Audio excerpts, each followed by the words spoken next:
The story begins with a boy named Martin on a train. He's headed to Oxford University to pursue a PhD.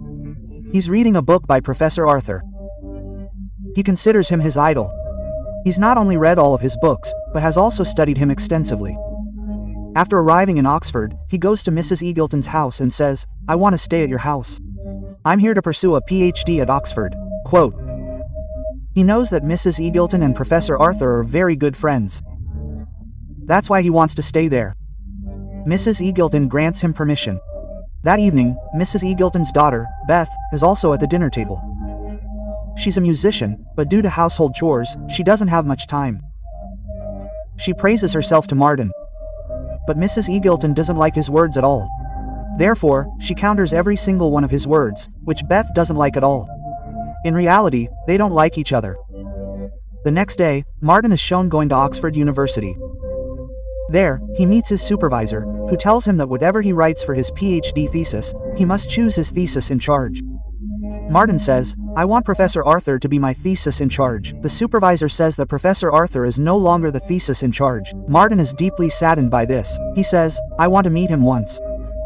But the supervisor doesn't respond and leaves. Afterward, he returns home dejected. While he's in the school, Beth appears through the window, startling him. Beth says, "I know you want to meet Professor Arthur. I have good news for you. He's giving a lecture soon. You can go there and impress him." Quote. Martin is overjoyed. The next day, he arrives at the place where Professor Arthur is giving his speech. To impress him, he tells him about his thesis and his research. But Professor Arthur rejects many of his suggestions, leaving him deeply disappointed.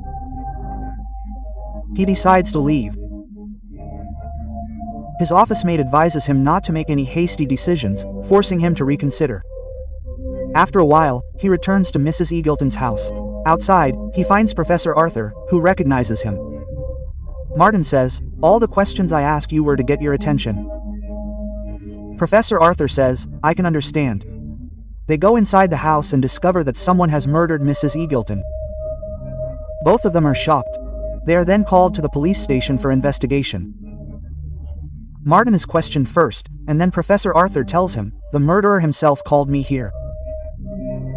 Because when my lecture ended, I found a note that said, 'First of the series.'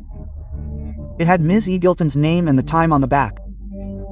That's why I arrived there at that time and saw that Ms. Eagleton had been killed. I think whoever the murderer was wanted to test my intelligence because there was a circle on the back of the note, and as it said, 'First of the series,' this meant the murderer would kill more people. We found a pillow there. Also, before she died, Ms. Eagleton was playing a board game that's not meant to be played alone." Professor Arthur then came out and told Martin that Ms. Eagleton had a dangerous disease.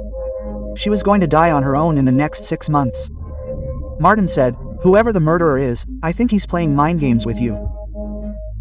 He wants to kill people who are going to die on their own in a few months so that the police don't investigate such cases too much." Quote.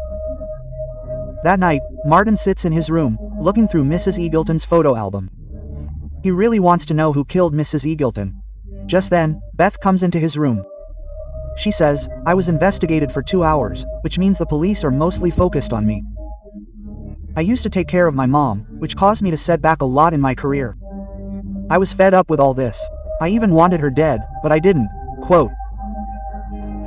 Martin tells Beth that the murderer sent a note to Professor Arthur, which indicated he was going to commit many more murders. The next day, when Martin goes to the university, his office mate, a mathematician, tells him that Professor Arthur and I have a photo in the newspaper. "You've become very famous. I've also heard rumors that 30 years ago, Mr. and Mrs. Eagleton, along with Professor Arthur and his wife, went on a car drive and had an accident, killing Mr. Eagleton and Professor Arthur's wife, and now Mrs. Eagleton has also been killed. I think Professor Arthur's turn is next." But Martin doesn't pay much attention to his words because everyone thinks he's a crank. We then see Professor Arthur and Martin discussing Mrs. Eagleton's case, and their perspectives on the case are completely different. Professor Arthur says that a perfect murder isn't one that can never be solved, but one that is solved but doesn't involve the murderer, but rather someone else. I think this murderer wants to do the same. I don't want Beth to be punished because the pillow found at the crime scene has Beth's fingerprints on it. Although she lives in the same house, this doesn't bother the police. They simply want to solve and close the case at any cost.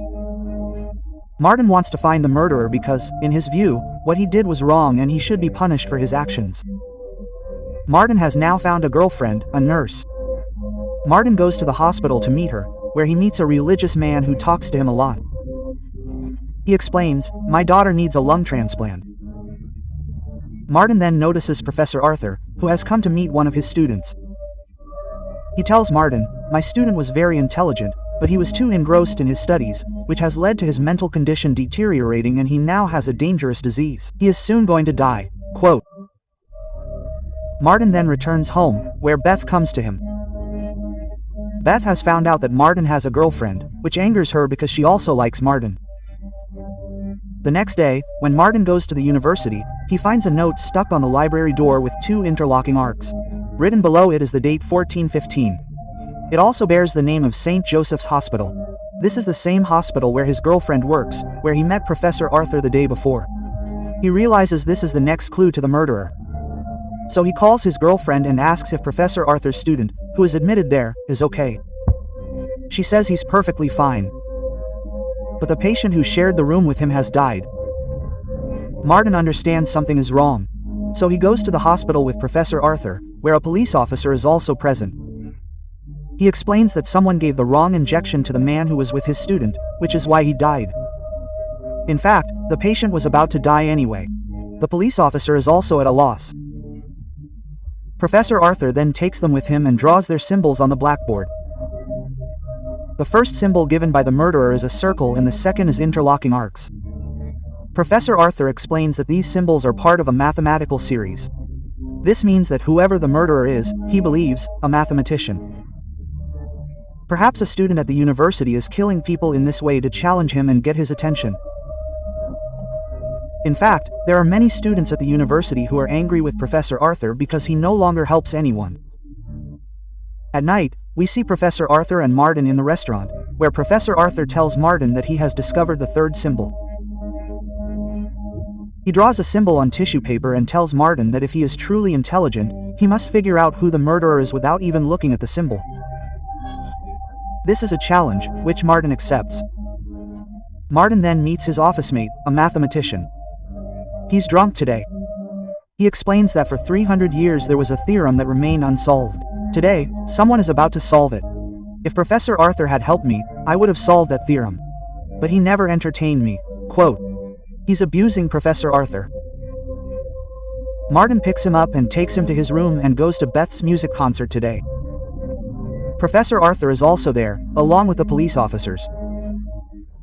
When the concert starts, Martin sees his office mate, the mathematician he left in his room. He's holding something hidden. Martin becomes suspicious of him and chases him, and the police officers are also after him. The mathematician runs away but is caught. They see that he has placed a banner inside a box, on which is written an insult for Professor Arthur. He wanted to show this abuse and this banner to everyone. Just then, a musician on stage starts coughing strangely and dies in front of everyone. No one understands what happened. The police officer takes Professor Arthur and Martin in his car and tells them that they have found the third symbol at the concert, which is a triangle. The next morning, we see Martin, Professor Arthur, and several students going to investigate the unsolved theorem, which a student claims to have solved. But then Martin sees his girlfriend crossing the road. Things haven't been going well between them for a long time, so Martin gets off the bus and goes to her.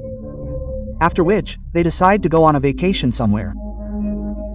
They get intimate, and then something hits Martin. He remembers that all 3 symbols they have found so far are symbols from the Pythagorean theorem. At Posse's bookstore, he looks at the Pythagorean theorem and discovers the 4th symbol, a 10-point symbol called the tetractys. Martin's girlfriend explains, "I've read about the Pythagoreans being highly knowledgeable in medicine. They could even transplant organs." Quote. Martin then remembers the man he met at the hospital, whose daughter needed an organ. He also had a book titled, A History of Surgery. He finds the same book at the bookstore, and when he opens it, he finds the same 4 symbols inside, 3 of which the murderer had left at the crime scene. Martin realizes that the murderer is none other than the man he met at the hospital, Frank, whose daughter needed a lung transplant. Martin, along with his girlfriend, approaches the police officer and tells him, "I now know who the murderer is." The police officer explains that the killer has sent them a fourth symbol and the location of his next crime, which is a bus.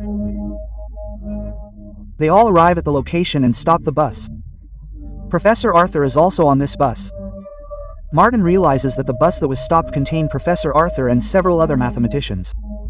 Martin says, "You've stopped the wrong bus. The driver of the bus that should have been stopped was Frank." Quote. Just then, Frank passes by their bus. After a while, they realize that the bus Frank was driving has been in an accident. They all reach the scene and see that the bus door was open, indicating that Martin wanted to jump off the bus, but he couldn't. This resulted in his death. The police officer is now convinced that Frank was the killer. The case is closed. Meanwhile, Martin is also leaving for vacation with his girlfriend. And while he's at the airport, he finds the same tissue in his pocket that Professor Arthur drew the third symbol on. He realizes it doesn't have any. He's at a loss. This raises a series of questions. When he looks at the crime scene again, he sees a photo of Mrs. Eagleton's room, where the tiles are marked with circles in German. He connects the dots one by one, and finally, he comes to Professor Arthur and tells him that the killer isn't Frank, but Beth. Beth committed all the murders. She killed her mother because she was very upset with him. She had been caring for him for years. She also insulted Beth. In a fit of rage, he killed her. Beth sent you a note in which she drew the first symbol, a circle, signifying she needed help. You liked Beth, so you rushed home to help her. But by then, I was already home. When we went into the room, I prevented you from destroying the evidence. You saw circles written in German on the tiles, and then you devised a plan to make it look like the work of a psycho. That's why, when a patient in the hospital died by accident, you deliberately created an injection wound on his hand, so everyone would think it was the work of the same killer, the same psycho. To prove the murder, you deliberately stuck a note with a different symbol on the library door. Similarly, when you went to a concert, you were lucky. A musician died by accident there, and you left a third symbol there. As for Frank, he was completely mentally unstable because his daughter was about to die. He couldn't find a donor. So, he decided to cause an accident with the school bus he drove, killing the children, and providing a donor for one of those children. He had a book called A History of Surgery. He knew about the fourth symbol and wanted to use it to pin the entire blame on the unknown murderer you gave birth to. But his luck was bad. He couldn't get off the bus and died in it too. The police thought the murderer was also killed, but you were the one who orchestrated this entire conspiracy. You have been exposed. Now you can't escape the police and the law. Professor Arthur calms down and tells Martin that you are the reason for everything that happened. Beth loved you very much, but you never paid attention to her. You were always thinking about yourself or only about meeting me. When you first met Beth, you told her that you should start a new life. You too could be free like me. And Beth interpreted it differently. That's why she killed her mother, Mrs. Eagleton, so that she could free herself from her responsibility and start a new life with you. Martin is completely shocked to learn this truth. He can't believe his ears, and this is where the film and story end. We hope you enjoyed this story.